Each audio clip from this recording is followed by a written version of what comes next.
bukan sebagai Bapa lagi. Bapa kan hanya sebagai roh. Roh yang kudus. Jadi nggak dilihat manusia, nggak bisa dilihat manusia gitu. Tetapi karena anak itu sudah menjadi manusia, Allah itu sudah menjadi manusia yang disebut anak. Yang menjadi anak ini Bapak atau ini? Allah. Siapa yang menjadi anak ini? Anak ini? Ini Allah, tiga-tiganya Allah. Iya, berarti Bapa Allah. Oh, begitu. Allah Bapa, Allah Anak, Allah Putra. Jadi itu Allah. Jadi Allah itu kan Allah berkuasa gitu ya. Allah kami itu berkuasa Bang. Entah kalau Allah orang nggak berkuasa. Saya nggak membicarakan kekuasaannya.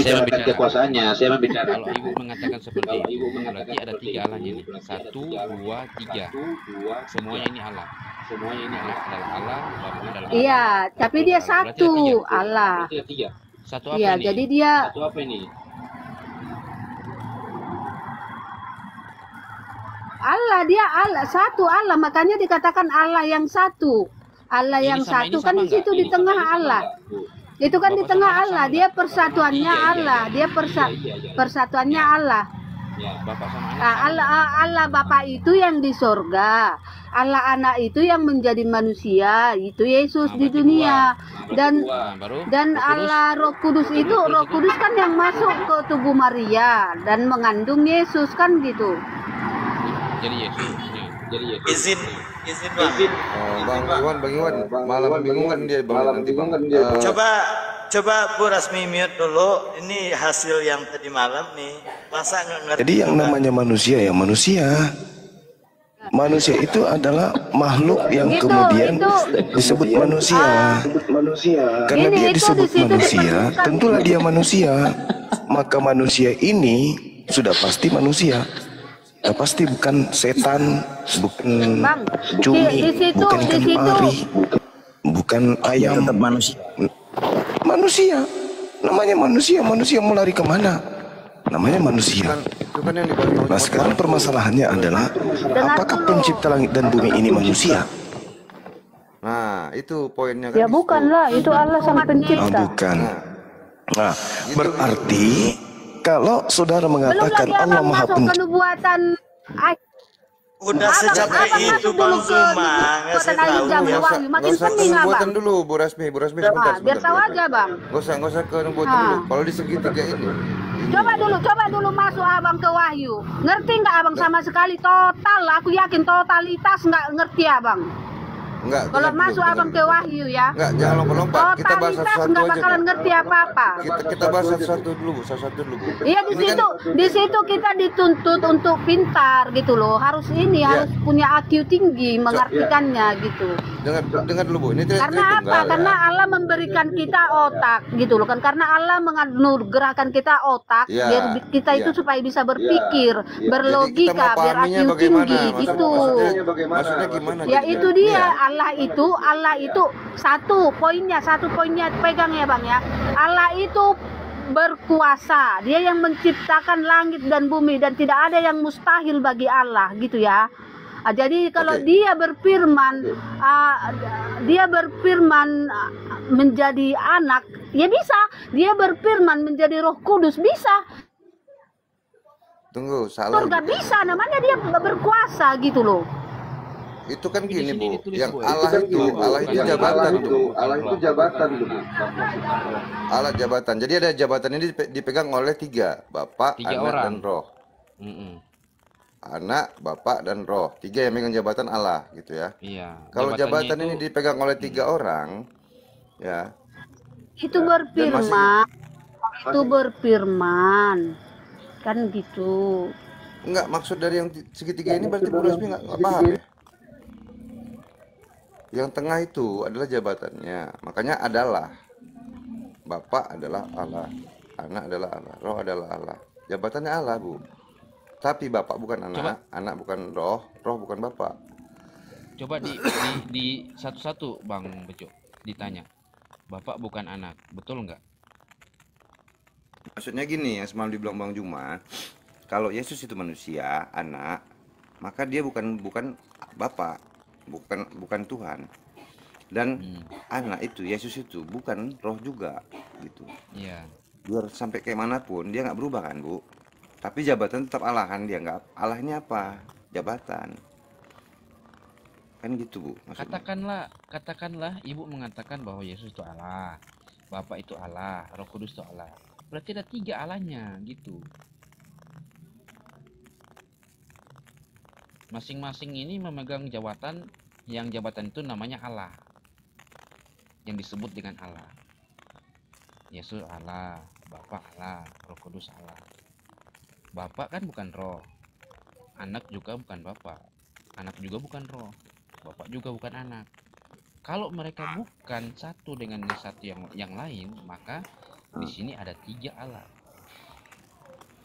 Apa mungkin Bingung ada nggak, Bu? yang mengatur dunia ini, Bu Rasmi? Iya kan bang, Pasti ibu bingung. Bingung, gini bukan bingung. Nah, semuanya kan ada juga sebab musababnya. Kenapa seperti itu? Karena apa? Karena Allah menciptakan manusia Adam dan Hawa, ditempatkan di Taman Eden yang bagaikan surga, tidak kekurangan suatu apapun. Tetapi Allah mempunyai ada larangan di sana, jangan memakan buah di tengah-tengah taman itu. Dan ternyata apa? Makan kue boleh. Iblis, malaikat yang berkhianat itu dibuang ke dunia menjadi iblis, dan dia berniat, dan memang dia sudah katakan kepada Allah kalau dia akan menyesatkan umat manusia, kan gitu, supaya melawan Allah sang pencipta. Kan itu tujuan iblis ini, ya kan, supaya melawan kepada sang penciptanya. Makanya dia digodanya si Hawa supaya jatuh ke dalam dosa. Jadi sudah jatuh ke dalam dosa, manusia itu sudah dikuasai oleh iblis, kan gitu. Jadi Allah yang menciptakan manusia itu, yang punya kita ini manusia Allah, dia tidak ingin manusia itu mati, tidak ingin manusia itu binasa. Makanya dia begitu dia masuk ke Yesaya itu tadi di kitab Taurat di Musa, ya, kejadian itu penciptaan manusia itu, ya. Di Yesaya Allah bernubuat dia akan datang ke dunia menjadi penebus umat manusia, dan di Yesaya di mana lagi Mazmur ada nubuatan kalau Allah itu akan datang ke dunia, gitu kan, ada nubuatannya bang. Begitulah cara Allah untuk menyelamatkan umat ciptaannya, gitu. Jadi jangan kalian itu bilang ini apa itu usaha cara kerjanya Allah untuk menyelamatkan kita umat manusia ciptaannya, gitu loh. Jadi aku gimana ya, sedih gitu kalau kalian menggituk-gitukkannya, gitu loh. Ini apa? Ini 3, aduh. Padahal itu kan Allah untuk menyelamatkan kita, gitu. Yang teori tentang segitiga tadi itu bukan dari Allah Bapa atau Yahweh itu, Bu Rasmi, karena di Bible itu nggak ada seperti itu, dia nggak ada.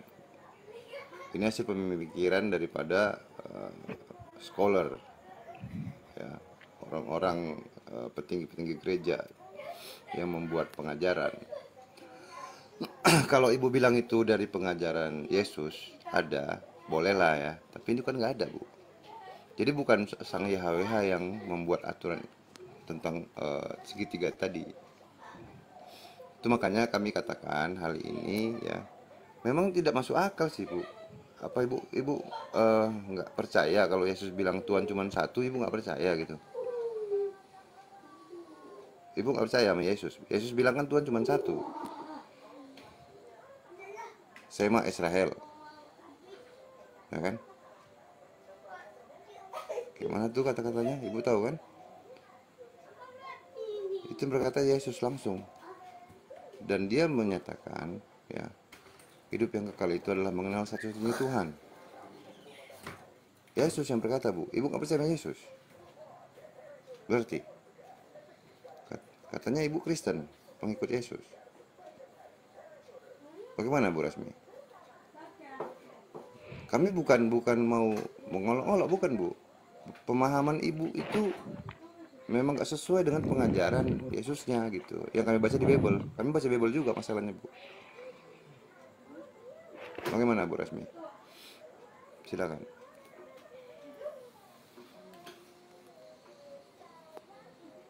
Bu Rasmi, silakan. Ini lain lagi ya. Tengah-tengahnya Tuhan. Bapak. Ya, adalah tapi Tuhan, situ juga itu. Putra adalah Tuhan. Lebih bingung nanti Bang. Lebih bingung nanti dia Bang Kudus Iwan. adalah Gak Tuhan. usah terlalu banyak itunya. Dia udah paham. Poin kita bukan menunjukkan itunya Bang. Bukan itunya yang penting. Poinnya bukan itu. Poinnya adalah pemahaman Ibu Rasmi terhadap apa yang disampaikan oleh Yesus. Apakah benar seperti pengajaran itu Tritunggal? Itu yang poinnya. Jadi Bu Rasmi ini sekarang percaya siapa? Yesus kah? Atau yang buat pengajaran Tritunggal itu? Kalau yang Tuhan di tengah itu, kalau menurut pemahaman saya salah itu. Yang benar itu Allah yang di tengah. Kalau Tuhan itu bukan di tengah, itu di situ Allah. Yang pertama tadi, gambar yang pertama. Itu yang betul kalau menurut pemahaman saya. Karena kalau yang saya pahami di ajaran Alkitab, Tuhan itu satu, yaitu Yesus. Yesus yang menjadi manusia itulah Tuhan. Gitu. Naik dia ke surga, sudah menjadi Tuhan Allah, sudah balik dia menjadi Allah gitu. Menjadi Allah ini dan Allah yang menjadi ini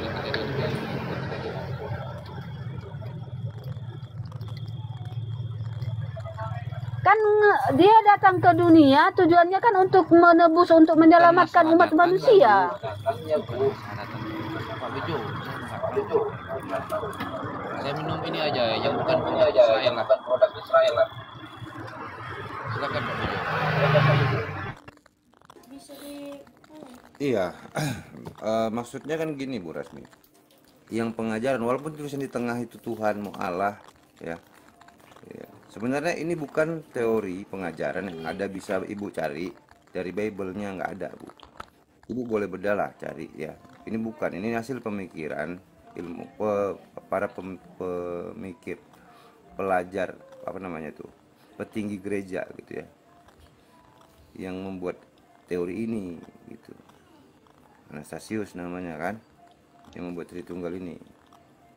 Kalau Ibu tahu tentang itu ya, maka ini bukan pengajaran dari YHWH, bukan dari Yesus.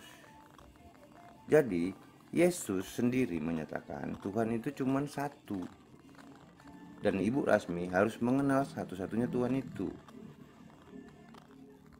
Itu petunjuk yang penting buat Bu Rasmi. Siapakah satu-satunya Tuhan itu? Gitu. Yang mana yang benar Tuhan yang menciptakan ini? Cuman satu.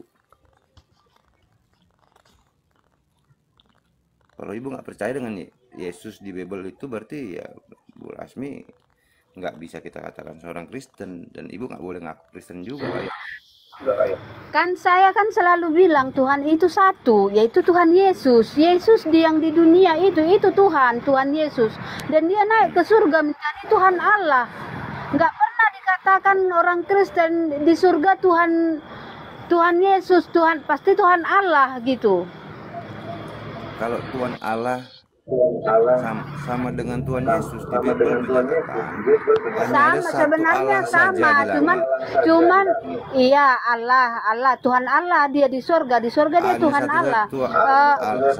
Di dunia dia Tuhan Yesus. Jadi gini, di satu Tuhan, yaitu Yesus Kristus, kan gitu di Alkitab kan gitu.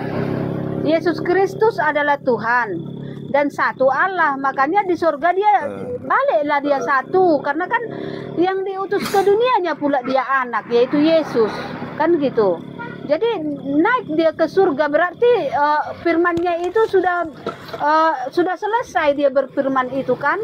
Ya, jadi Allah Bapa dia jadinya di surga gitu. Jadi Tuhan Allah gitu. Oke, izin Pak Bejo jadi ya. gini, makanya disebut dia Tuhan Allah, berarti Tuhan dia sebagai Tuhan, dia berkuasa di dunia, ya, itu Tuhan. Dia berkuasa di dunia dan berkuasa di surga, dia disebut Allah. Jadi Yesus itu adalah raja di dunia dan di sorga, yaitu Tuhan dan Tuhan Allah. Tuhan berkuasa di dunia, Allah berkuasa di sorga, gitu.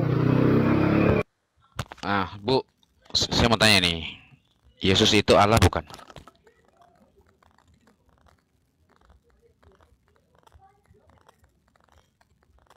Halo Bu. Halo Bu.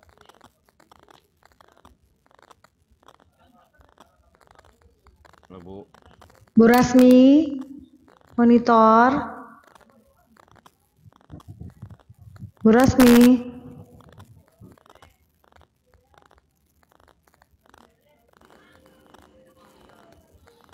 Dia udah sering ditanya tentang Bu itu Rasmi juga. lagi buka Bible ya. Yesus. Kalau ditanya Yesus itu Allah apa? Halo Bu. Bu Rasmi. Bu Rasmi. Iya, iya. Bu Rasmi. Ya. Yesus itu Allah bukan? Allah anak. Boleh Bang, ambil lah. Allah anak Allah, Allah anak Allah.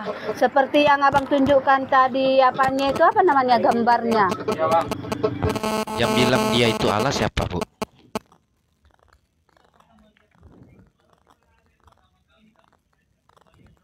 Halo, Bu. Yang Ya. bilang Yesus itu Allah siapa? Untuk supaya umat manusia bisa memahami siapa Yesus itu. Bukan. Yesus itu Yesus itu adalah firman Allah yang menjadi manusia, yang disebut juga dengan anak Allah. Karena kasihnya akan dunia ini, Allah mengaruniakan anaknya yang tunggal, gitu kan? Sudah. Yesus itu Allah bukan?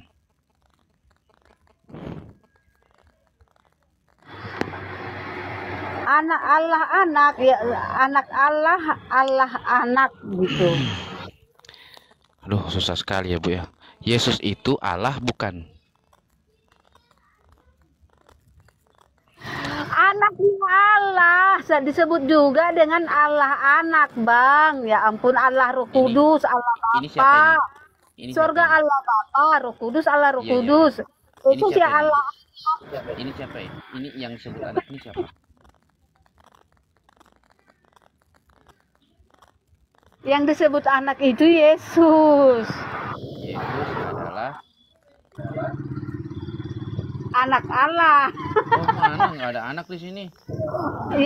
Yesus adalah Allah. Ya iya, karena dia Allah yang datang dari sorga. Oke. Kan dia datang dari sorga. Lain hal kalau dia datang dari dunia, baru orang Abang permasalahkan.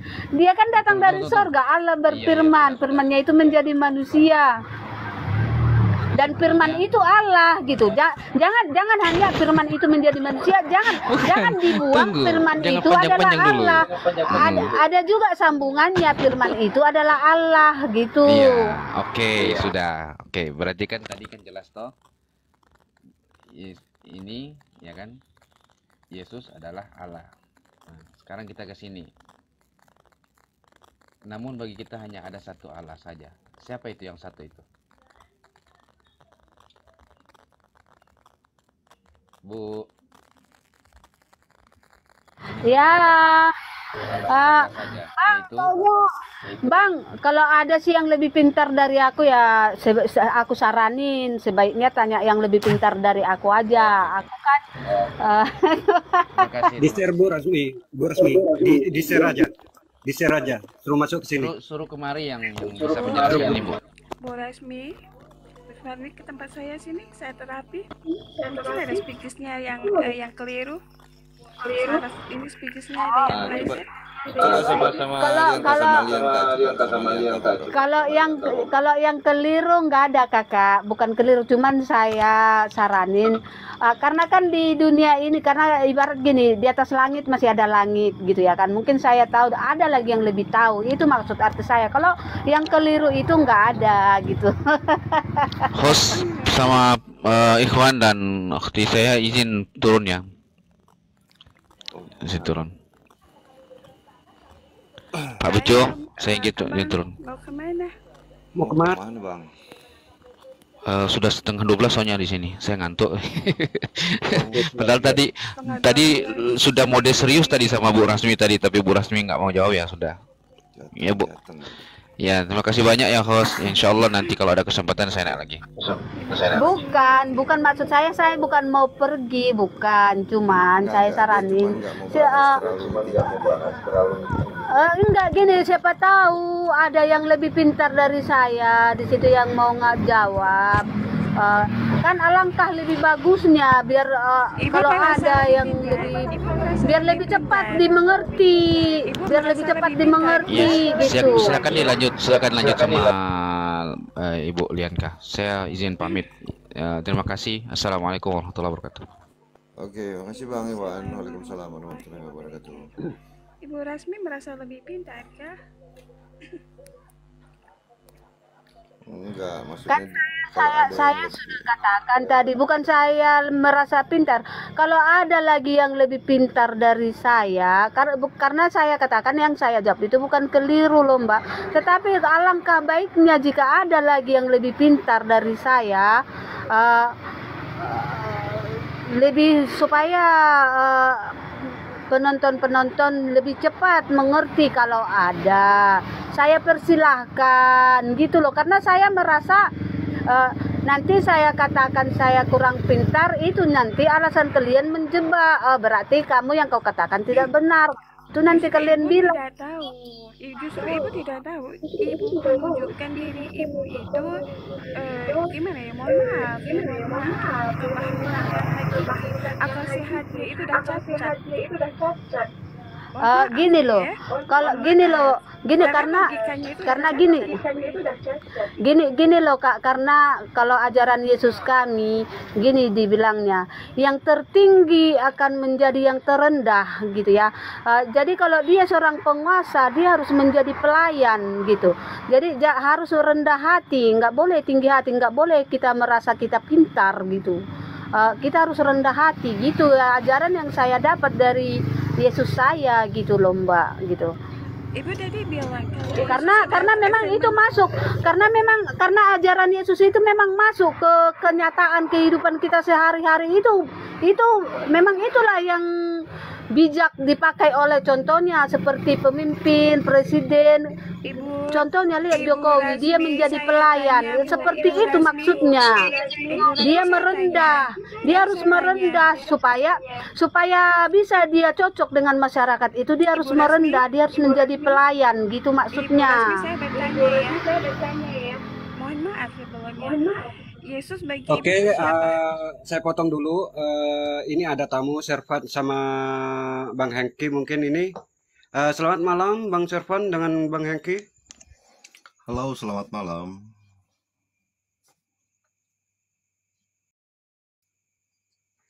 Silakan Bang, kalau mau bernarasi silakan. Ya, kita monitor dulu. Ada topik apa ini?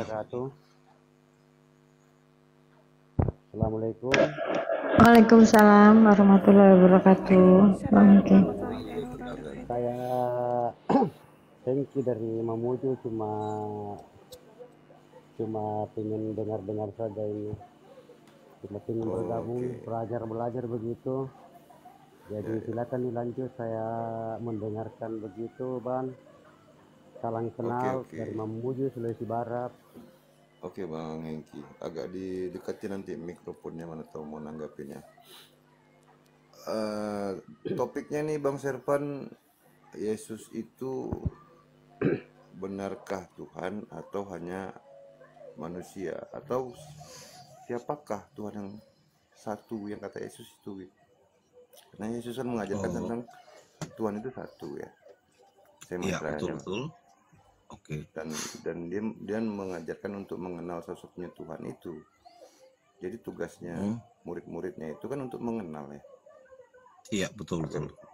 Kan gitu. Jadi siapakah Tuhan yang satu yang kata Yesus itu yang benar? Gitu. Bahasanya itu tadi.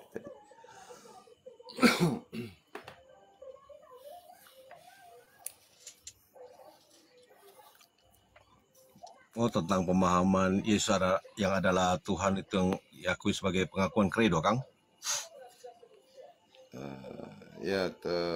Tentang hukum tentang hidup yang kekal ya, adalah mengenal sosoknya Tuhan, kan itu kan? Betul.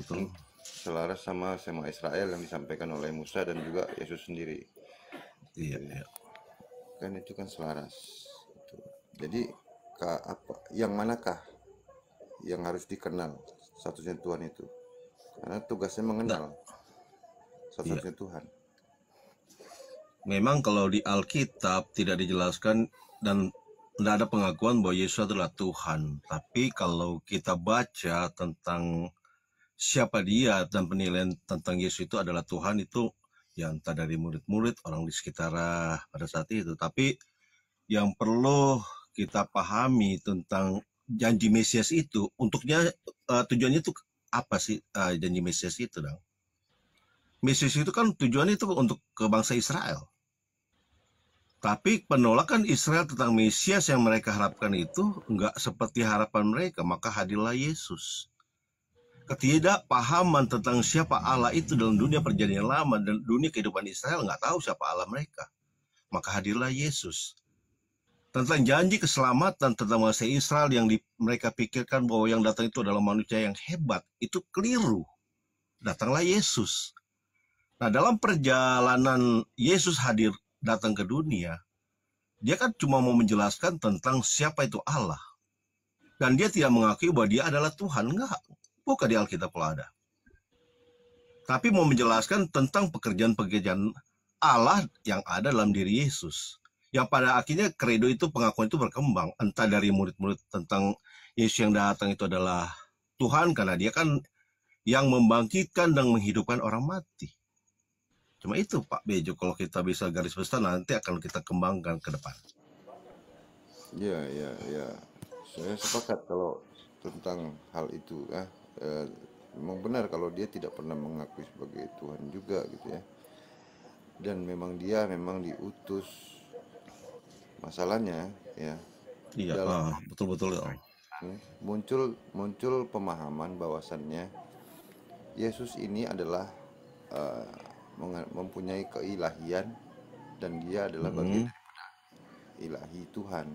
Iya, betul.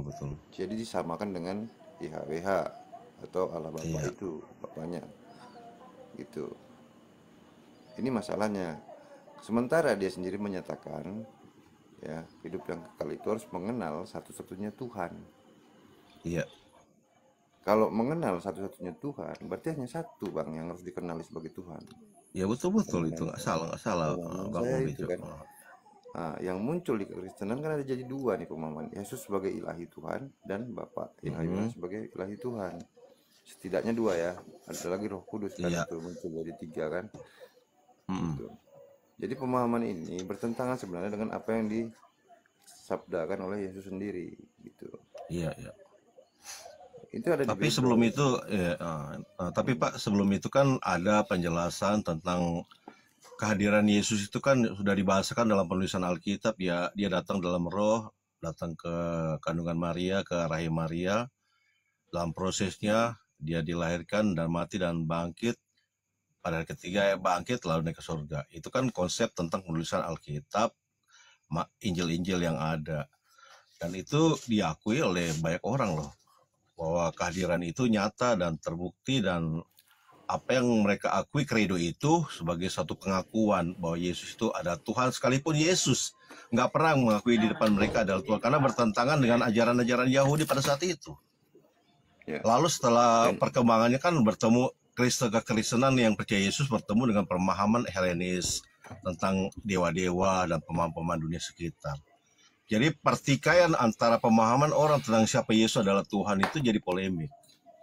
Dan itu cuma pengakuan saja, kredo yang dibahasakan oleh orang yang percaya, yang salah satu 12 murid, yang menjadi 11 tambah 1 plus pengganti, itu berkembang. Dan akhirnya sekitar tahun 50-an ke atas, Injil kan itu ditulis.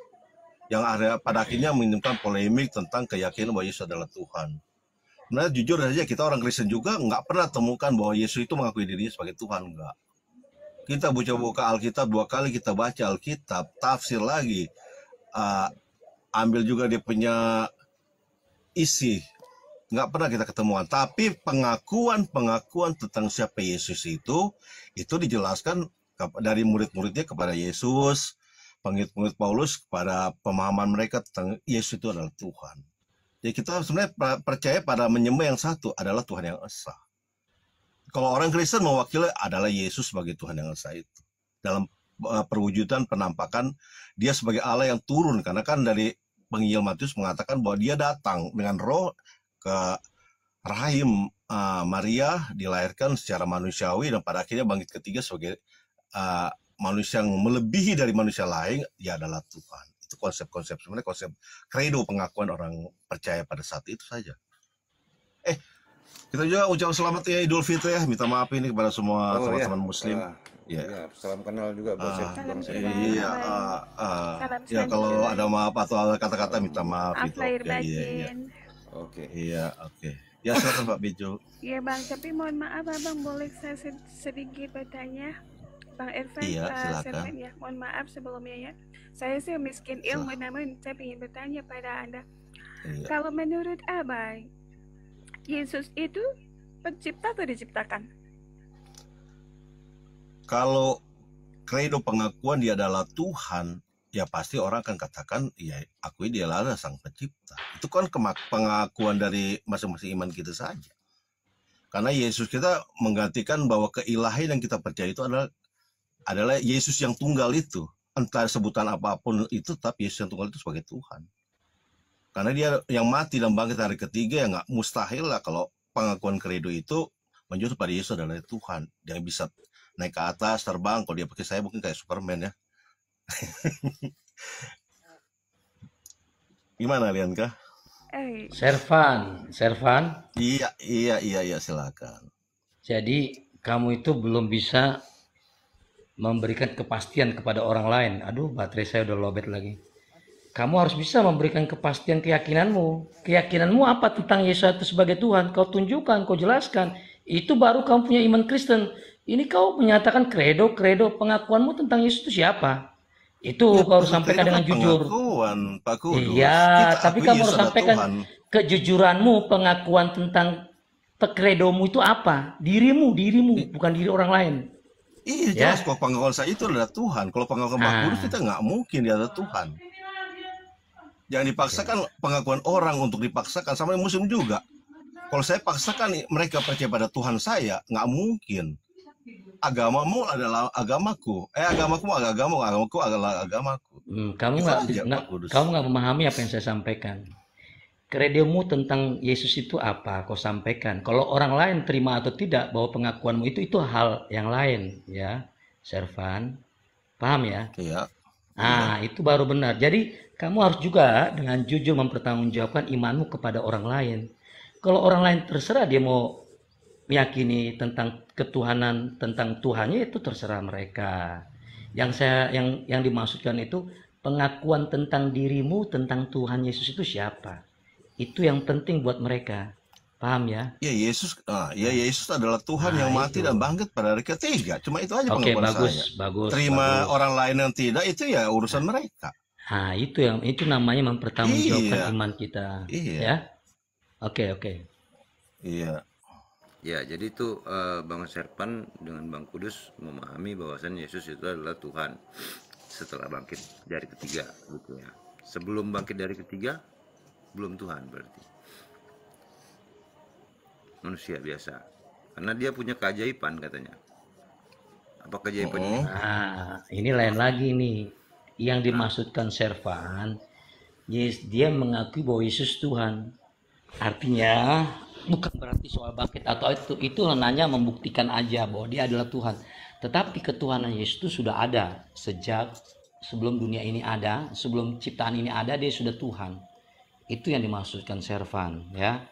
Jadi kalau kita mengerti tentang Alkitab, Yesus itu adalah Tuhan, itu ada di Alkitab. Pada mulai firman itu bersama-sama dengan Allah. Firman itu garis bawahi bersama-sama dengan Allah. Firman itu adalah Allah. Firman itu telah menjadi manusia. Nah itu.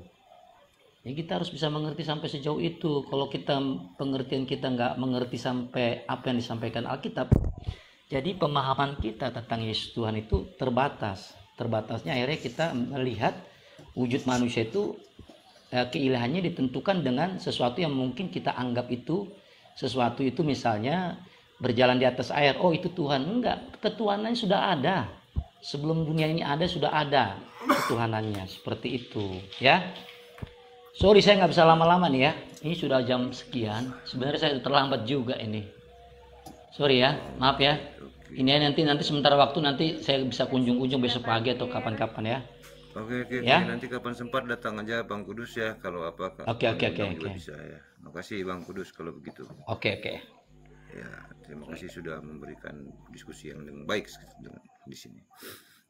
Oke, Bang Irfan, Bang Bejo mohon maaf ya pinjam Ya, lanjut. frekuensi sebentar. Bang Sirfan mohon maaf. Tadi Bang Sirfan mengatakan bahwa Yesus itu adalah Allah gitu ya. Apakah dia yang menciptakan bumi dan langit? Kalau dia adalah Tuhan dan Juru Selamat untuk semua manusia, dan dia adalah kredo pengakuan dari orang percaya, dia adalah Sang Pencipta langit dan bumi, iya benar, tidak ada masalah. Tapi masalah persoalan yang ada tentang keilahian Yesus yang lahiriah itu saja yang dipahami keliru, karena pemikiran Allah beda dengan pemikiran manusia. Tujuan Allah beda dengan tujuan manusia. Jadi itu yang saling berkontradiksi antara pikiran dengan kenyataan. Memang jujur, dari perjalanan Yesus tidak ada orang mengakui dia adalah Tuhan.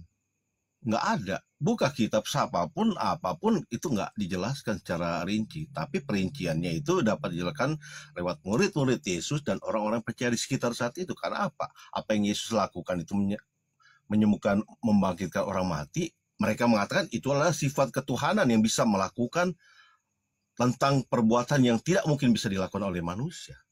Itu aja. Oke, baik. Terima kasih. Terus yang dikandung Maria itu siapa? Ya, yang dikandung Maria memang itu Yesus. Yesus. Anak Maria, tapi prosesnya itu dari Roh Allah. Jadi Yesus istilahnya Tuhan istilahnya Allah menciptakan Yesus yang awalnya dari daging gitu ya, terus jadi bayi lahir gitu. Nah, ketika Yesus menjadi bayi dan katanya Yesus itu udah Allah, ketika saat jadi janin itu terus yang mengendalikan alam semesta itu siapa kalau seandainya Yesus itu pencipta alam? Kalau dia mengendalikan penciptaan itu dia adalah dirinya sendiri. Apakah kita tanya pada Linka, Allah itu bisa dibatasi nggak? Tentu tidak bisa dibatasi oleh apa. Kalau bagi saya ini untuk yang saya percayakan, mohon maaf saya juga mu'alaf ya, saya mu'alaf, tapi masih sedikit ilmu ya, sedikit ilmu. Kalau Allah dengan rohnya menggerakkan Yesus dalam proses keselamatan manusia, bisa nggak? Kalau masalah itu saya tidak tahu, namun yang saya pertanyakan masih dasar-dasar saja yang menjadi kejanggalan bagi saya. Jadi Tuhan menciptakan Tuhan, begitukah? Bukan Tuhan menciptakan Tuhan, tapi Tuhan memakai kuasanya untuk menjadikan dia adalah diri Yesus. Itu bisa nggak? Karena kita berpikir akan saling kontradiksi bahwa Allah jadi manusia, manusia jadi Allah. Kalau pemikiran, pemahaman, pengakuan tentang Allah datang kepada manusia menjadikan diri Yesus, ya kita bisa terima dengan akal logika.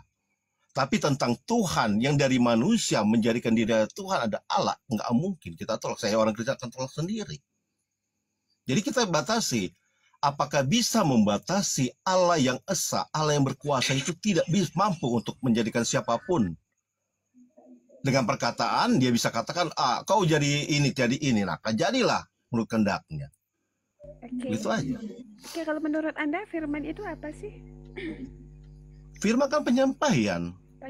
Kan Yesus lahir lewat penyampaian yang dikatakan lewat malaikat kepada Maria, bahwa engkau akan melahirkan seorang anak sebagai juru selamat. Nah, Maria kan terkejut, loh kok kita belum kawin, kita masih perawan, kok bisa didatangi seperti apalagi kata-katanya, ini akan jadi begini. Karena kehidupan orang pada saat itu, kalau orang yang perawan itu tiba-tiba hamil, itu berarti ada sesuatu yang itu perlu ditindaklanjuti. Berarti kalau tidak dia bersinar, dia akan dirajam. Ketakutan Maria itu akhirnya mau menolak, tapi nggak bisa ditolak.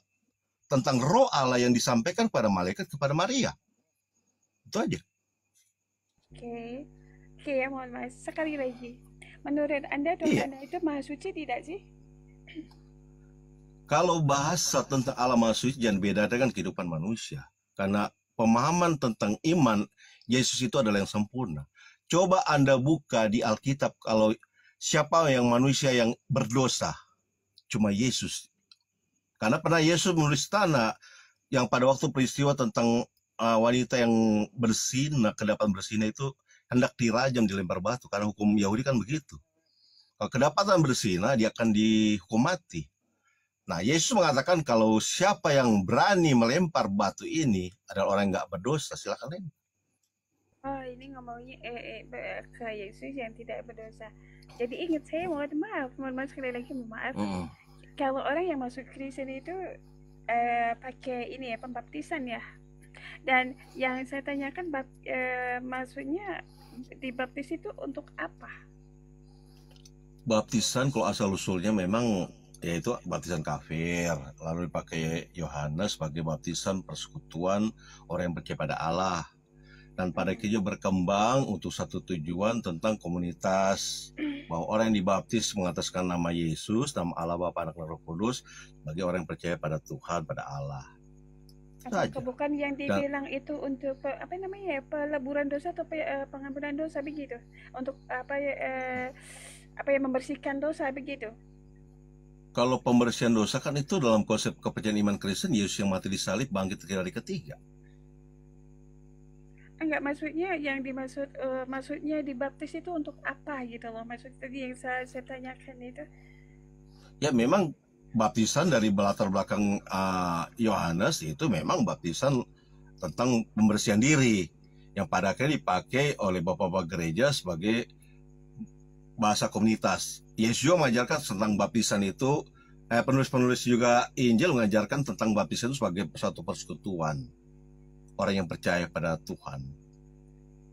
Gitu Itu ya. tanda atau lambang saja ya. Oke, karena yang saya dengar itu istilahnya baptis itu untuk baptisan dosa supaya orang itu bersih dari dosa. Nah, yang saya pertanyaan, kenapa itu Yesus itu yang tidak berdosa, kenapa tidak dibaptis gitu lah? Yesus kan hanya mengikuti tradisi Yahudi. Orang Yohanes kan latar belakangnya apa? Jadi tradisi etika yang dilakukan Yesus itu berdasarkan etika Yahudi. Mengikuti cara-cara tentang bagaimana Yohanes mengajarkan tentang keselamatan pembersihan dosa itu. Baik. Oke, kayak gitu. Kayaknya, tapi masih ada sih satu lagi yang saya pertanyakan, antara munculnya Kristen dengan tragedi penyaliban itu duluan mana gitu loh. Kalau Injil ini kan ditulis setelah, kalau dia Yesus 32 tahun berarti ikut saja perjalanan itu, berarti tahun 70-an itu Injil ditulis. Jadi tentang pengakuan tentang Yesus itu kan ditulis, dicatat. Entah didengar atau diapakan itu tetap pada akhirnya ditulis pada tahun berikutnya. Entah manuskrip itu ada tidaknya, itu pakar-pakar sejarah kekristenan itu baik temukan. Yang asli tidak aslinya itu banyak kita pelajari, oh ini asli tidaknya itu pakar-pakar tentang sejarah. Oh, itu berarti berdasarkan sejarah cerita gitu ya? Iya. Jadi bukan langsung firman dari Allah dong? Beda kan, Alkitab kan ditulis, Mbak. Yesus yang hadir saat itu kan bukan langsung ditulis, dicatat. Mereka cuma mendengar. Apakah dulu orang menulis dan membaca, waktu orang dulu menulis itu orang udah pintar, orang kaya loh. Sama sekarang orang membeli buku itu orang yang baik duit loh. Kalau dulu ada orang mbak nulis tulisan itu kan hanya terbatas, Mbak. Dan itu ditulis setelah Yesus diangkat ya? Iya, terangkat ke surga. Iya. Jadi namun setelah sekian ratus tahun ya. Tapi beda dengan Al-Quran. Kalau Al-Quran terjadi wahyunya ketika Rasulullah masih ada, gitu loh. Bedanya ya, di itu situ kan saja. Iya. Jadi kalau kayak apa ya, kalau menurut saya di dalam Kristen itu banyak sekali yang berdasarkan cerita, dogma, istilahnya, dan dari mulut ke mulut ini, namun belum tentu keabsahannya. Dan ini dari si Paulus mengatakan ini, dan saya dengar, mohon maaf, di mana bahwa Yesus itu tidak mengenal Kristen. Yesus belum pernah ketemu sama Paulus juga. Itu yang makanya terus terang mohon maaf. Memang saya nggak berawal dari Kristiani, bukan ya, bukan. Tapi alhamdulillah saya pernah sekolah di pendidikan Kristen juga pernah. Namun ya keputusan dari keputusan, alhamdulillah saya meyakini bahwa apa yang menjadi keyakinan saya saat ini bukan keyakinan saya yang paling benar, namun adalah yang benar, itu saja. Oke, Abang, terima kasih ya. Menjadi Oke, kita ada tamu. Assalamualaikum warahmatullahi Kang Dito, Bang Arwah sama Ania, silakan ditanggapin aja.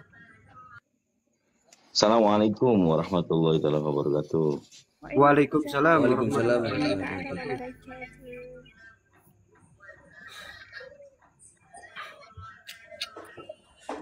Bang Servan, boleh bertanya.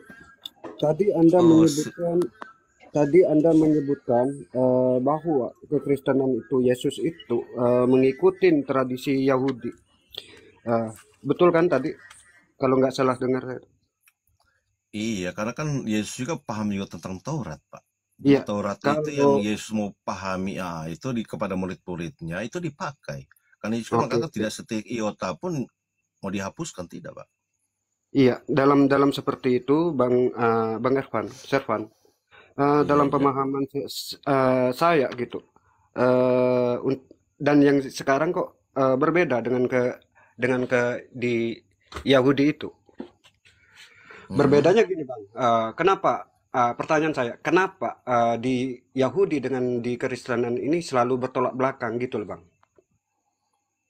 Karena kan konsep tentang Mesias saja yang mereka jadi bertolak belakang, Pak. Karena pemahaman Yahudi, pemahaman tentang siapa itu Allah itu konsep mereka. Dan konsep Allah yang dipahami kehadiran itu tentang Mesias itu bertolak belakang dengan pemahaman konsep tradisi Yahudi, kepercayaan Yahudi. Itu saja yang jadi benturan.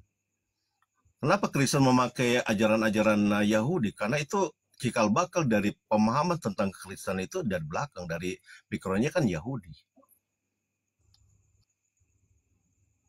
Ya mungkin dari Kang Dito mau ditanggapin, silakan Kang Dito. Oke. Ini yang Kristen ada Bro Servan sama Rasmi. Arwah. Ania juga tanggapin. Dari mana abangku? Oh, Islam. Saya Muslim. Muslim.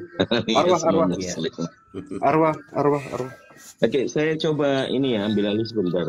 Karena Bu Rasmi nggak tahu denomnya apa, Pak Servan denomnya apa nggak tahu. Coba kita tes pakai Matius 26:31. Kalau saya bacakan, nanti saya tanyakan setelah saya bacakan. Pak Servan, Bu Rasmi. Iya, silakan. Sebentar.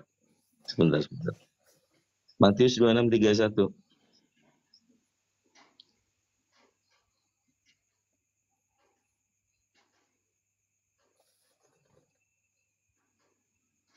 Assalamualaikum warahmatullahi wabarakatuh. Akang Dito. Waalaikumsalam. Jalan-jalan kemana udah? Gitu ya. Lanjut. Oke, boleh saya lanjut?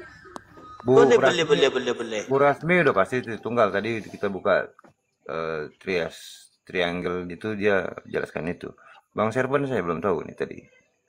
Oke. Untuk Kristen-Kristen saja ya. Matius 26:31, maka berkatalah Yesus kepada mereka, malam ini kamu semua akan tergoncang imanmu karena aku. Sebab ada tertulis, aku akan membunuh gembala dan kawanan domba itu akan tercerai-berai. Pertanyaan saya, sebab ada tertulis, aku akan membunuh gembala. Aku siapa, gembala siapa? Silakan.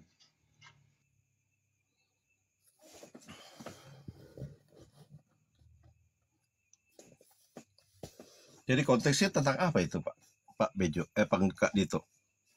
Kalau tentang apa, saya sih nggak ke arah ke sana. Saya pengen tahu menurut iman Anda, penjelasan Anda, aku itu siapa, gembala itu siapa? Nah, kita kan nggak bisa ambil ayat Alkitab lalu kita tafsirkan beda. Jadi kita lihat tujuan penulisan itu apa. Jadi satu perikop, Pak. Karena kalau kita caplok sana, caplok sini, kita tujukan pada satu pertanyaan, orang kan bingung. Dan Bapak juga kalau kita ambil satu ayat, Bapak juga akan bingung kepada siapa itu disampaikan. Jadi kita lihat situasi dan Ini suasana. menurut saya sangat sederhana, Bro Servan. Silakan dibaca, kemudian pertanyaan saya, aku itu menurut Anda siapa, gembala menurut Anda siapa? Kalau Anda mau cari dulu, baca dulu satu perikop, silakan. Tapi silakan mungkin Kebetulan kita resmi nggak bawa gimana Alkitab, Pak. jawabannya. Iya, iya. Jadi kebetulan kita nggak ada Alkitab di samping. Di open aja. Intinya bang gitu. Coba silakan di open akan. Atau mungkin resmi dulu. Bu Rasmi dari tadi Bung Ra- Bitcoin. Oh, masih di toilet dia. Ah, jualan dia tuh, dia ada pelanggannya tuh. Oh, jualan. Di warung dia. Jadi Bro Servan nggak bersedia menjawab. It's okay, nggak apa-apa. Ya, karena kita, Paling tidak ya, sebenarnya. kita minta maaf karena kita juga kan nggak bisa lihat konteksnya. Kalau gitu konteksnya kita nggak bisa lihat, kenapa penyampaian itu bisa dimunculkan, itu kita berdasarkan konteks, Pak. Karena Oke, penafsiran itu kalau tidak lihat perikopnya konteks adalah kan Petrus mudah. menyangkal Yesus. Sebenarnya sih tidak relevan dengan itu. Maksud saya pengen tahu, karena jawaban Anda mengenai tafsiran aku siapa, gembala siapa, saya bisa mengetahui denom Anda dari mana. Iya. Ya, kita mesti pelajari dulu, Pak. Jadi pelajari dulu situasi kenapa sampai disampaikan pertanyaan seperti itu. Jadi Oh. menjadi suatu pertanyaan. Iya. Iya, saya Nah, merasa kita kan survei butuh saya, Pak, penafsiran. ya. Iya. Survei Iya. saya, sekian banyak teman-teman Kristen yang dialog di lintas agama, mereka sangat pede dengan jawabannya. Ada yang bilang, aku itu Yesus. Gembala itu Bapak gereja. Terus ada juga yang bilang, aku itu Bapak. Gembala itu Yesus. Kemudian ada yang bilang, aku itu Bapak. Gembala itu penebusan. Macam-macam. Jadi menurut Bapak ini di mana? Itu kan, Pak, itu beda penafsiran aja. Penafsiran, iya, beda penafsiran.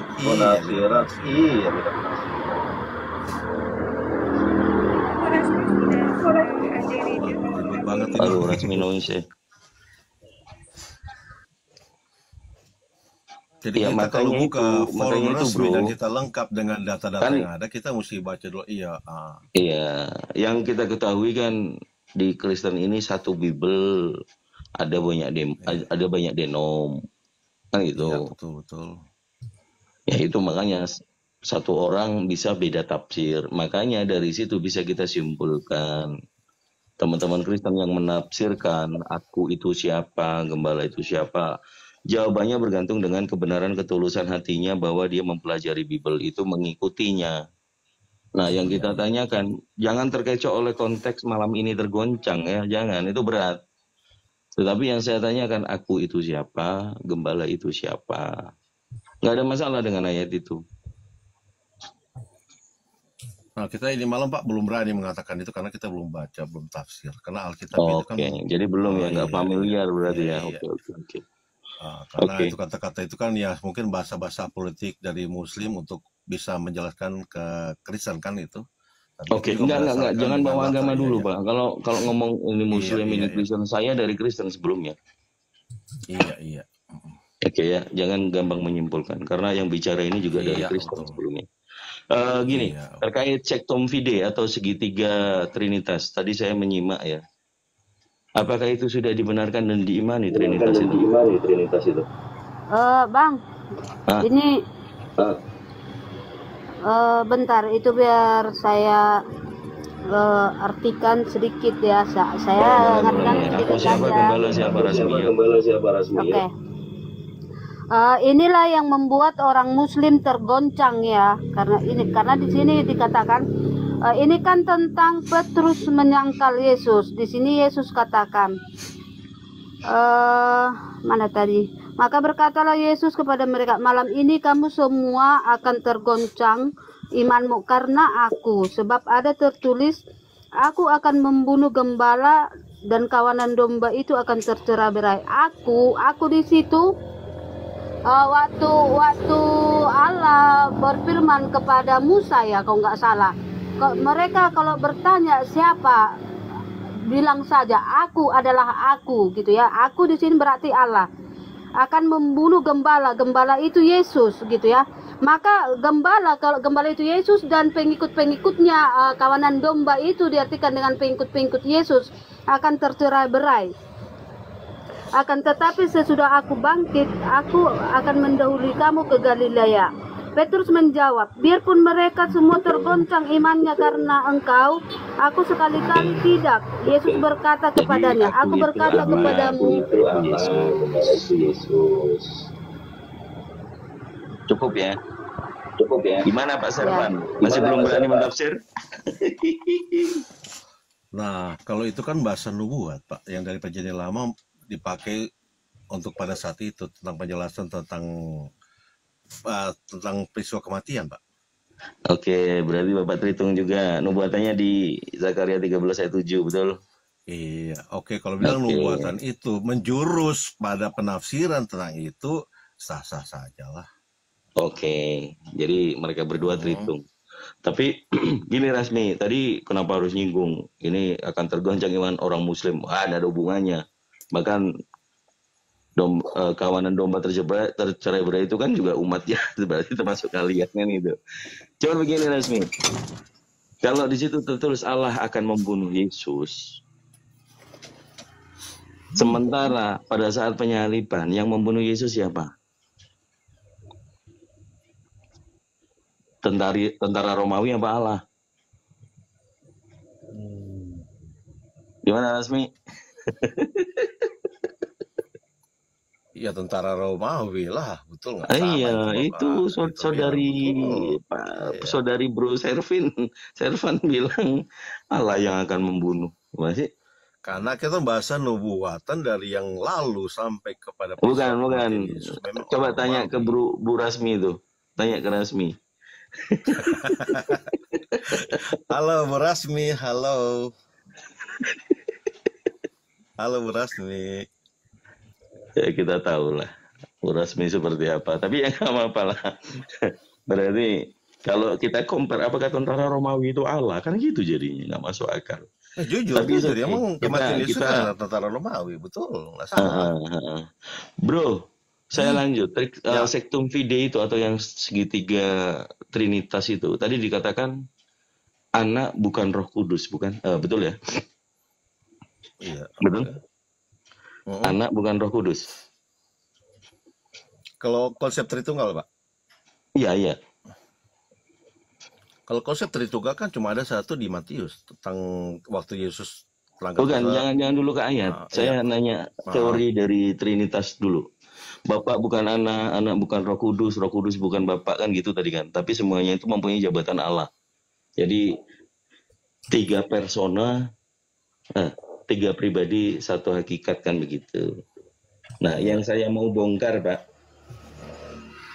anak di situ adalah Yesus bukan Roh Kudus, begitu ya?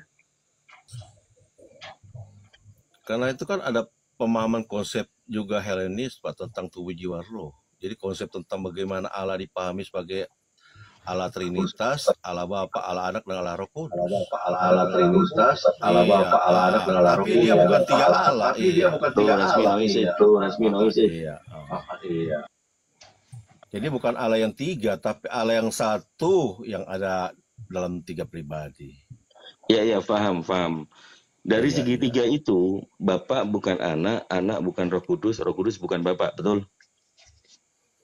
Kalau untuk secara logika manusia itu betul, Pak. Itu bukan ada perbedaan. Jadi perbedaan itu menjadikan 3, enggak. Itu 1. Iya, kan tadi kan tertulis Bapak bukan anak, anak bukan Roh Kudus, Roh Kudus bukan Bapak. Iya, betul lah. Kalau saya bisa membuktikan kalau anak ternyata adalah Roh Kudus, kira-kira segitiganya jadi garis 3 enggak? Kalau itu kita lihat situasi, Pak. Penyampaian itu untuk apa? Kenapa sampai seperti itu? Latar belakangnya kan ada, Pak. Sampai kenapa penyampaian yang Bapak maksudkan ke saya itu kepada orang. Coba Pak Kang Bejo ditampilin lagi Sektum Fidei-nya. Kang Bejo boleh ditampilin lagi Sektum Fidei yang 3 itu teori itu. Tadi bukan saya yang nampilin, tapi ntar saya mesti cari lagi kalau gitu. Dilanjut dulu aja dibahas, nanti saya dapat saya tampilin. Oke. Di situ dikatakan anak bukan Roh Kudus, tapi di dalam Bible saya bisa menunjukkan ke Bro Servan, Roh Kudus itu dikenal dengan bahasa Parakletos ya. Iya. Oke. Ini bisa akses nggak sih Bro Servan? Alkitab Sabda? Kita nggak bawa Alkitab, Pak. Oke. Saya tunjukkan ya di 2 Yohanes pasal 1. 1 Yohanes Boleh pasal 2 ayat 1. bentar Bang. Halo, bentar Bang. Tadi itu belum dijawab tuh. Yang siapa itu tadi bilang prajurit Roma yang membunuh Yesus. Memang prajurit Roma menikam lambung Yesus itu setelah Yesus mati. Itu hanya memastikan. Namun kalau di sini dikatakan Yesus menyerahkan nyawanya gitu ya. Karena Yesus menyerahkan nyawanya makanya dia mati. Memang dia disiksa dia di situ, disalibkan, tetapi dia tidak mati di situ. Maka dia mati karena dia sudah menyerahkan nyawanya. Itu tertulis di Matius 27 ayat 50 ya. Yesus berseru pula dengan suara nyaring lalu menyerahkan nyawanya gitu ya. Jadi bukan karena disalibkan dia mati, tetapi karena dia memang menyerahkan nyawanya. Karena tadi itu aku tadi berkehendak seperti itu, karena aku tadi mempunyai kuasa untuk mematikan dan menghidupkan gitu Bang. Ya. Udahlah itu ya. Kembali ke sini, diperhatikan. Kak Resmi sambil jualan jadi tidak begitu nyimak ini. Oke. Pak Bro Servan, kan di layar gede itu udah tertulis tuh. Iya. Bapak bukan anak, anak bukan Roh Kudus. Roh Kudus bukan Bapak. Jadi yang segitiga di luar dulu ya. Nah, ketiga-tiganya adalah Allah kan gitu. Nah, di sini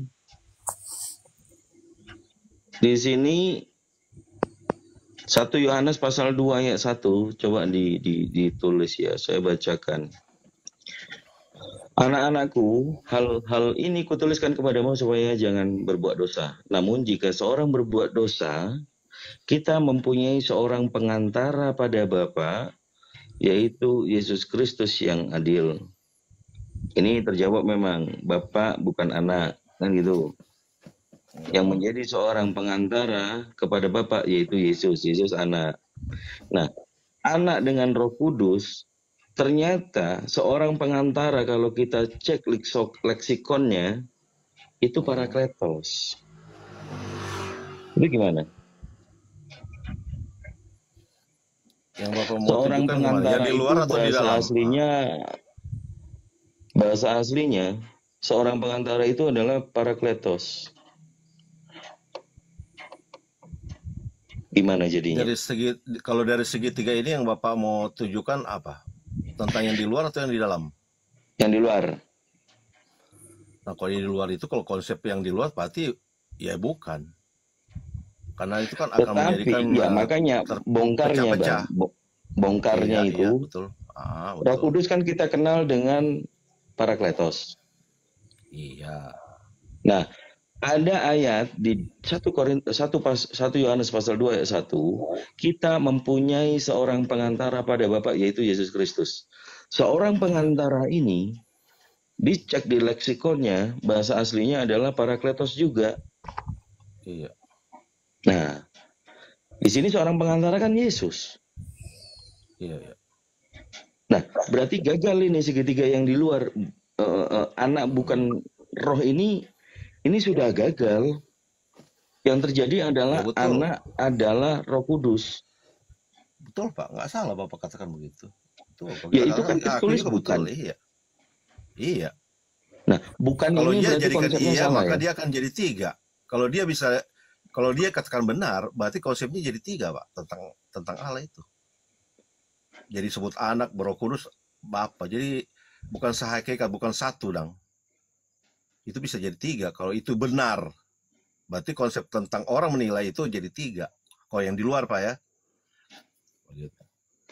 Makanya yang di luar ini kan kita sepakati tadi bahwa anak bukan Roh Kudus, tetapi setelah kita Iya melihat betul. Nggak setelah salah kita Bapak melihat katakan nggak salah. Iya.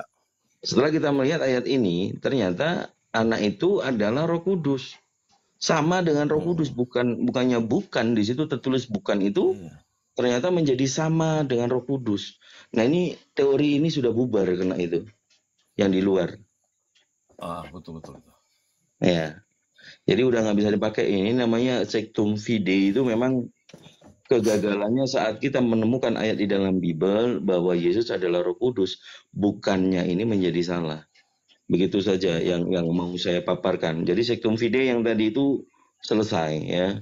Rasmi ada bantahan nggak? Nggak paham mungkin ya.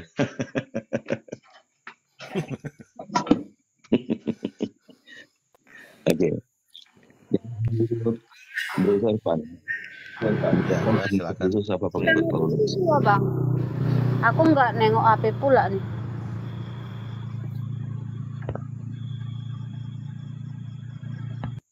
Halo Bu Rasmi. Ya. Ya, gambar yang pertama tadi itu gambar yang mana? Soalnya aku nggak nengok. Lari-lari nih Bu Rasmi. Gambar yang tadi. Sama yang tadi.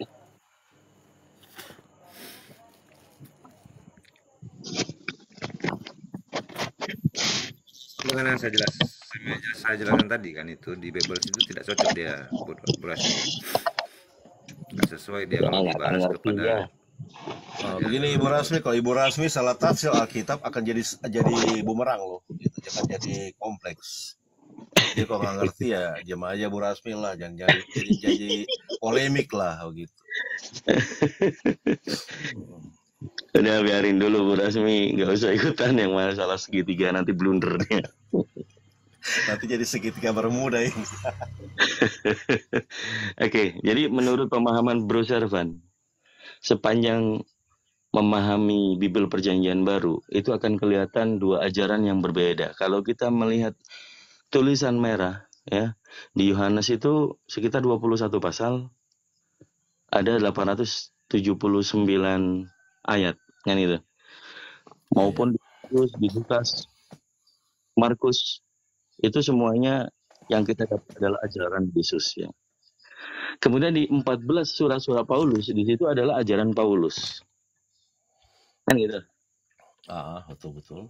Menurut Bu Servan itu lebih confident, memang meyakini menjadi pengikut Yesus yang memang menggenapi ajarannya, atau menjadi pengikut Paulus yang semua dikatakan Paulus, Bro Servan ikutin. Kalau di Injil menjelaskan tentang perjalanan Yesus selama 3,5 tahun tentang apa yang dia perbuat. Kalau Paulus meneruskan tentang ajaran-ajaran entah dari murid-muridnya atau orang di sekitar saat itu. Bisa juga Paulus didatangi Yesus untuk menjelaskan bahwa yang dulu dia kan dulu penganiaya, Pak. Nah, jadi penglihatan itu menjadi patok tolak ukur sampai Paulus menjadi pelayan, menjadi rasul, menjadi hamba. Yang itu dalam konsep-konsep kepercayaan tentang Paulus tentang Yesus itu memang kalau kita tidak pahami secara tepat akan menimbulkan kontradiksi. Tapi itu kita pahami sebatas kenapa Paulus itu mau menjelaskan tentang tujuan tulisannya itu. Itu aja kompleks yang kita pahami. Kalau untuk masalah percaya Paulus itu kita juga Paulus cuma penerus saja tentang ajaran yang sudah ada, yang udah dia dengar. Poinnya dapat. Berarti Paulus memang penulis. Nah, yang dituliskan oleh Paulus ini memang keinginan Yesus atau keinginannya sendiri, atau memang Yesus pernah bertemu dengan Paulus? Nah, karena kan tidak dijelaskan Yesus berbicara dengan Paulus tentang dia mau menulis tentang Injil, enggak. Tapi dia bertemu dengan Paulus tentang mengakui tentang dia sebagai orang yang pada akhirnya tunduk di bawah kaki Yesus. Tidak ada penjelasan tentang Paulus itu disuruh untuk menulis atau menyampaikan. Dia kan cuma bertanggung jawab saja dengan apa yang dia jumpai. Keimanan saja dia yang merespon. Karena dia kan orangnya buta tentang Injil. Tapi pada saat dia bertemu dengan Yesus, entah dia belajar juga baru dia menyampaikan itu dari cara Paulus menyampaikan itu seringkali ya bertolak belakang karena situasi jemaat itu kan berbeda-beda, Pak. Nah, itu baik orang mengkritisi tentang Paulus itu, oh semua ajaran ini yang paling dominan Paulus. Ya memang jujur. Dalam Alkitab Paulus paling dominan, jujur itu ya. Tapi kalau kita tidak mengerti tentang latar belakang konteks yang ada, akan bersifang liur. Karena seringkali tulisan Paulus itu mengena ke perjanjian lama yang orang nggak pahami. Karena konteksnya dengan orang Yahudi yang memahami tentang Yesus yang mati dan bangkit itu nggak masuk di akal mereka. Atau ketemu dengan orang-orang yang berpemahaman logika, Helenis, tentang Yahudi yang pintar-pintar, yang dikatakan latar belakang filsafat. Lebih kacau, lebih kutuk. Paulus nggak mampu. Karena dia latar belakang cuma Yahudi. Ketemu Yesus, belajar sedikit, baru mengajarkan tentang Yesus. Entah baik buruknya Paulus itu kurang iman aja, kita yang merespon aja gitu. Apakah surat-surat Paulus itu memang berisikan semuanya, berisikan tentang firman Tuhan? Firman Tuhan, Pak, itu kan kalau di Al-Quran kan itu wahyu, dia langsung itu. Jadi kalau Alkitab kan dia ditulis, Pak, tentang kesaksian-kesaksian, entah kesaksian Yesus yang hadir di dunia yang disampaikan orang sekitar itu ditulis, Pak. Jadi kita beda, kitab kita kan bukannya diwahyukan langsung turun, tapi Yesus yang turun itu menjadi wahyu bagi orang yang percaya dan menerima. Jadi beda konsep. Terima kasih.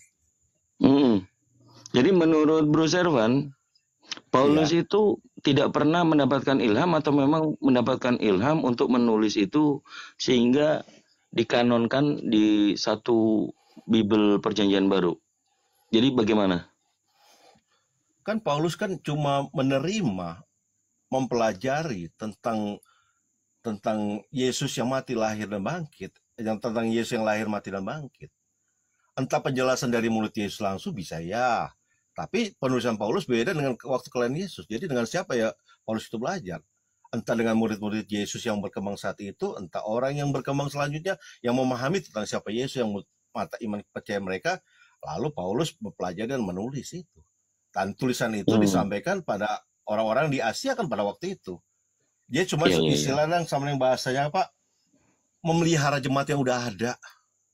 Dulu kan tapi udah ada, Pak. Memang beliau kan nggak pernah bertemu dengan Yesus kan gitu ya. Ya entah kesaksian Alkitab, dia juga berjumpa dalam perjumpaan tentang Yesus ada. Tapi entah dia itu kurang dari pemahaman Alkitab menulis tentang Yesus, berjumpa Yesus itu cuma dalam bentuk gambaran saja lah. Ya, yang penglihatan cahaya kisah para rasul pasal 9 ayat 7. Bang Serpan ini Kristen apa, Bang? Oh, Bang Serpan Kristen apa? Tritunggal. Gini, Paulus itu bertemu dengan Yesus, Bang, ya.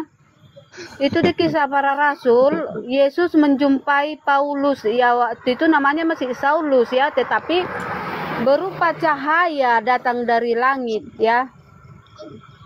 Dan waktu Saulus bertanya, waktu Saulus, siapakah engkau Tuhan? Jawab Yesus, akulah Yesus yang engkau aniaya itu, gitu ya. Karena apa? Cahaya datang dari langit.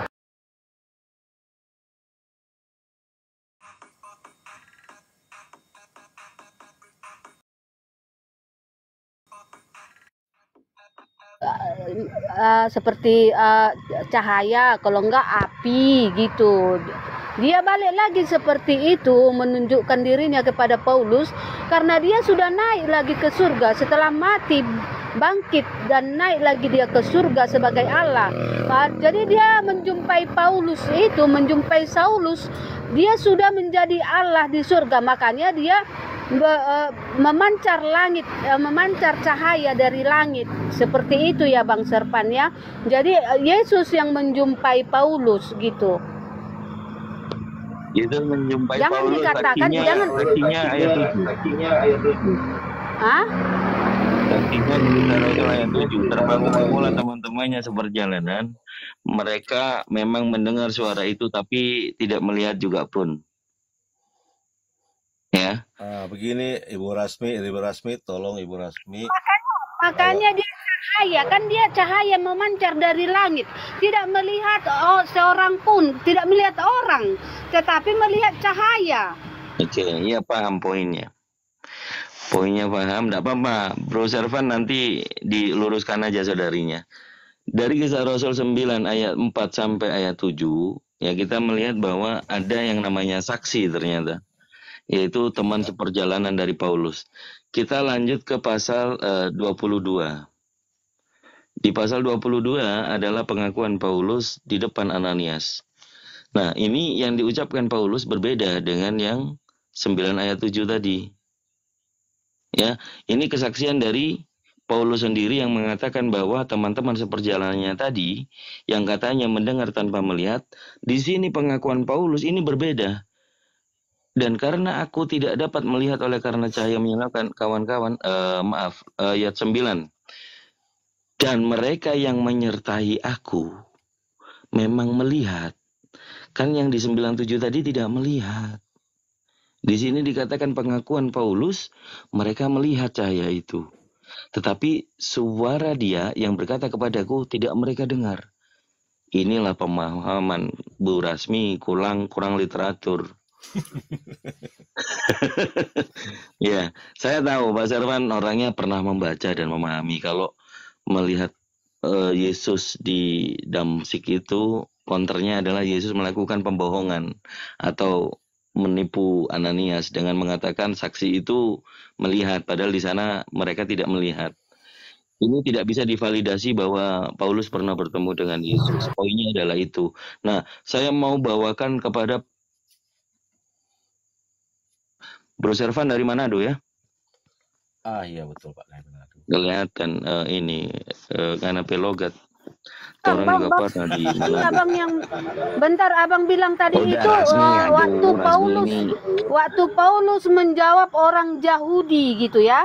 Makanya dia seperti itu menjawab karena dalam Alkitab orang Yahudi itu siapa? Orang Yahudi tidak menyukai pengikut Yesus gitu. Makanya memang tidak melihat seorang pun tetapi melihat cahaya. Melihat cahaya tetapi tidak melihat seorang pun. Jadi tolong dipahami gitu ya. Tidak melihat seorang pun tetapi melihat cahaya. Makanya di situ dikatakan mereka melihat apa? Melihat cahaya tetapi tidak melihat seorang pun. Makanya itu tolong nanti saya ngomong kasar. Akiu tolong dipasang gitu ya. Poinnya bukan cuma melihat Bu Rasmi, ada mendengar juga. Mendengar. Gitu. Dan kenapa Paulus bilang tidak mendengar? Mereka mendengar suara tetapi tidak melihat suara, tidak mendengar suara, gitu ya. Mereka mendengar tetapi tidak melihat. Di yang pertama tadi dikatakan mereka, apa dikatakan tadi mereka di situ? Mereka melihat, mereka mendengar, melihat cahaya tetapi tidak melihat seorang pun. Tidak melihat orang tetapi melihat cahaya dan mendengar suara gitu. Dan itu kan Paulus waktu dia menjawab orang Yahudi, di situ orang Yahudi kan kalau mereka tahu pengikut Yesus, mereka akan membunuh pada zaman Paulus. Paulus siapa? Tengok dulu latar belakang Paulus. Paulus adalah orang yang menganiaya orang Kristen, ditangkap oleh Yesus. Karena kan apa? Karena Yesus diutus kepada domba-domba yang hilang. Itulah salah satunya, contohnya Paulus, ya. Begitu dia Bang. Makanya orang Yahudi itu juga di situ kalau mereka tahu ada orang yang mengikuti Yesus, orang Yahudi itu akan membunuh pengikut Yesus. Makanya dikatakan di situ mereka melihat tetapi tidak mendengar. Karena bentar karena mereka ngomong, karena mereka berbicara kepada dia, menjawab orang Yahudi yang tidak menyukai Yesus dan tidak mau ada orang mengikuti Yesus. Makanya dikatakan mereka tidak mendengar tetapi melihat. Nanti kalau dibilangnya mendengar akan dipertanyakan apa yang kalian dengar dan otomatis mereka akan dibunuh gitu kan. Makanya orang abang ini sebenarnya biar tahu aja orang abang muslimin ya. Kalianlah Yahudi itu yang tidak menyukai Yesus dan nyata sekarang kalianlah yang selalu mengolok-olok Yesus kan. Benar kan yang saya katakan? Tidak ada yang mengolok. Ya, Yahudi itu bangsa Israel, Bu Rasmi. Enggak, kami Muslim itu bangsa seluruh Kalau kalian tidak mengakui, kalian selalu mengatakan dia manusia. Memang dia manusia, tetapi dia naik lagi ke Dibawa dulu, lanjutin jualanmu, Rasmi. Lanjutin dulu jualanmu, Rasmi. Aduh, nggak nyambung. Nggak nyambung. Oke, Bro Servan, saya sedikit mungkin ya maaf bukan mengajar ya. Kalau Iya, silakan Pak. kalau kita dari Katolik dulu. Kita belajar. Iya. Ya. Jadi menurut pemahaman saya, ajaran Yesus dengan ajaran Paulus ini kelihatan sangat jelas.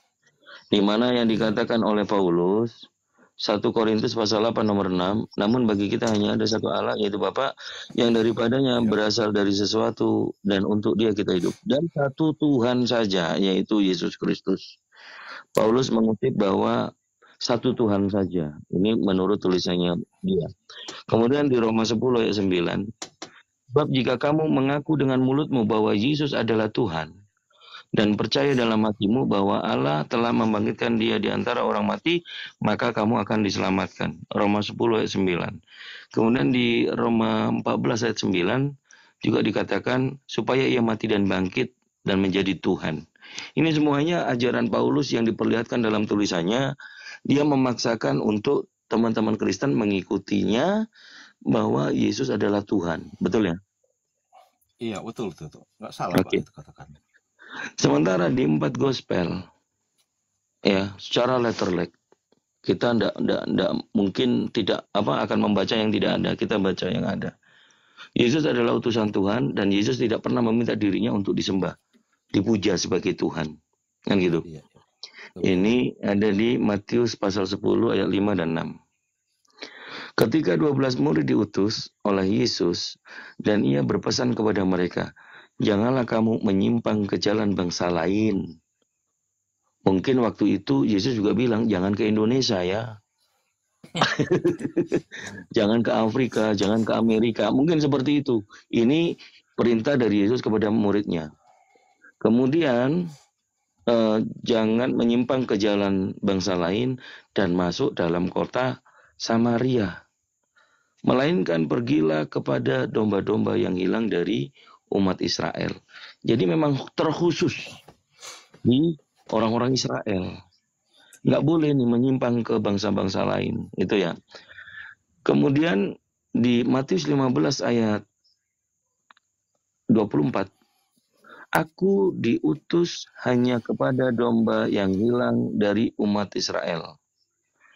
Itu kata merah itu. Kemudian Yohanes 11 ayat 42. Aku tahu bahwa engkau selalu mendengarkan aku. Tetapi oleh karena orang banyak yang berdiri di sini mengelilingi aku mengatakan supaya mereka percaya bahwa engkaulah yang telah mengutus aku. Kemudian di Yohanes 17 ayat 3. Inilah hidup yang kekal itu, yaitu bahwa mereka mengenal engkau, satu-satunya Allah yang benar, dan mengenal Yesus Kristus yang telah engkau utus. Ini kata-kata dari Yesus sendiri. Sementara Paulus mengatakan Yesus Tuhan, Yesus Tuhan. Nah, teman-teman Kristen semuanya mengikuti bahwa Tuhan Yesus, Tuhan Yesus. Termasuk segitiga sekuen fide tadi, itu kerancangan teologi atau kristolog. Ternyata juga gugur di 1 Yohanes pasal 2 ayat 1. Nah, kalau kita simpulkan apakah teman-teman Kristen ini memang pengikut Yesus? Sementara Yesus yang tadi saya katakan ajarannya kepada murid-murid tidak sampai ke bangsa lain. Tetapi Pauluslah yang mengatakan bahwa Yesus adalah Tuhan. Ada banyak sebenarnya yang ingin saya sampaikan. Tapi itu dulu. Apakah yang saya katakan benar atau sebenarnya tidak benar? Silakan Pak Sirvan. Benar itu Pak. Kalau menurut saya ya, karena kan tentang kehadiran Mesias kan itu untuk bangsa Israel. Jadi pengajaran Yesus memang untuk ke bangsa Israel yang inklusif, Pak. Jadi kenapa Yesus tidak mengakui di depan murid-murid kepada siapapun orang Farisi bahwa mengakui dia adalah Tuhan? Itu kan bertolak belakang. Karena tujuan Yesus mengajar itu ya memang khusus tentang ke Israel yang tegar tengkuk dan kepala batu. Yang pada akhirnya itu dibantah oleh Yahudi, bahkan penolakan orang Yahudi terhadap Yesus itu nyata dalam Alkitab.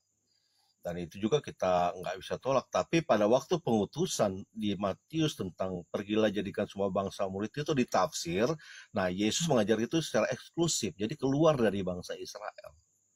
Dan itu diteruskan oleh Paulus dan pengikut-pengikut itu juga, murid Yesus menyampaikan kepada rasul-rasul pada saat itu, pada juga Paulus, tentang konsep itu. Jadi bisa bertolak belakang, bisa juga jadi suatu kenyataan bahwa penafsiran tentang Yesus yang eksklusif itu bukan hanya khusus pada Yesus yang inklusif dong. Kalau Yesus inklusif, tapi bahasa-bahasanya itu tentang ketauratan, tentang etika-etika Taurat dan sebagainya. Tapi tentang eksklusif, tentang keselamatan Yesus adalah Tuhan, itu sudah eksklusif pada seluruh bangsa yang ada di dunia. Itu berdasarkan patokan dari pengutusan di Matius yang terakhir itu, Pak. Pergilah jadikan semua bangsa muridku dan baptislah mereka dalam nama Allah Bapa, Anak dan Roh Kudus. Oke, kalau di Matius 28 ayat 19 itu kan ke segala bangsa ya. Iya, konsepnya itu. Itu cikal bakal kenapa sampai dia eksklusif, Pak. Ya, oke. Kenapa nggak ambil yang di Markus ayat 15? Pergilah ke seluruh dunia, Pak. Ya sama konsepnya, Pak. Dunia, bangsa itu kan dalam penafsiran kan orang beda-beda. Antara dunia gelap dengan terang juga beda. Oke, kita lanjutkan di Markus 16 ya. Sebenarnya poinnya tadi antara ajaran Yesus dengan ajaran Paulus, saya hanya mengutip bahwa Paulus berusaha melakukan orang lain hanya dengan meyakini Yesus sebagai Tuhan dan percaya Yesus telah bangkit di antara orang mati, maka ia akan diselamatkan. Kan itu yang dikatakan Paulus. Nah, dalam ajaran Paulus itu, sementara di yang dikutip dari 4 gospel, Yesus lebih mempromosikan Tuhan Allah Bapa. Iya. Ya enggak? Ini yang kita kutip dari perbandingan dari yang saya bacakan tadi untuk ajaran yang diajarkan oleh Yesus kemudian dengan yang diajarkan Paulus. Itu faktanya. Karena Yesus lebih menonjolkan Allah sebagai Tuhan yang Maha Esa, bukan dirinya. Iya. Karena terdapat di dalam tulisan merah ucapan dia, akulah Tuhan sembahlah aku, itu tidak ada. Tetapi di tulisan Paulus, yang ada di tulisan Paulus itu yang tadi saya sampaikan. Nah, terkait dengan Markus 16 ayat 15 sampai dengan ayat 18. Itu sebenarnya yang lebih komprehensif menurut saya. Kalau saya jadi orang Kristen, saya akan menjalani tanda-tanda yang dikasihkan oleh Yesus. Karena apa? Di ayat 19-nya, setelah berkata demikian, Yesus terangkat ke surga. Jadi kata-kata di Markus 15 sampai 18 itu ucapan terakhir Yesus. Atau bisa dikatakan sebagai kata-kata warisan yang harus digenapi tentang percaya dan dibaptis. Dan juga mempunyai 5 tanda-tanda itu. Oke, saya bacakan. Markus 16 ayat 15 supaya tidak ambigu dan diskusi ini penuh dengan kajian prinsip edukasi ya.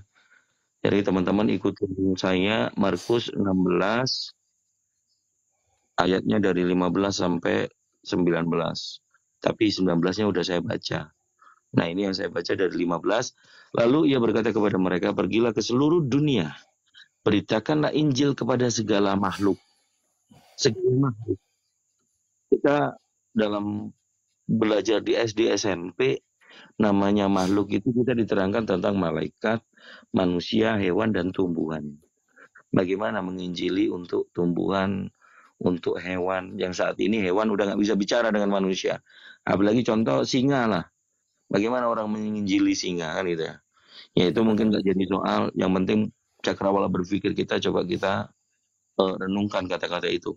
Nah, yang ke-16, lalu ia berkata kepada mereka, yang ke-16, siapa yang percaya dan dibaptis akan diselamatkan. Tetapi siapa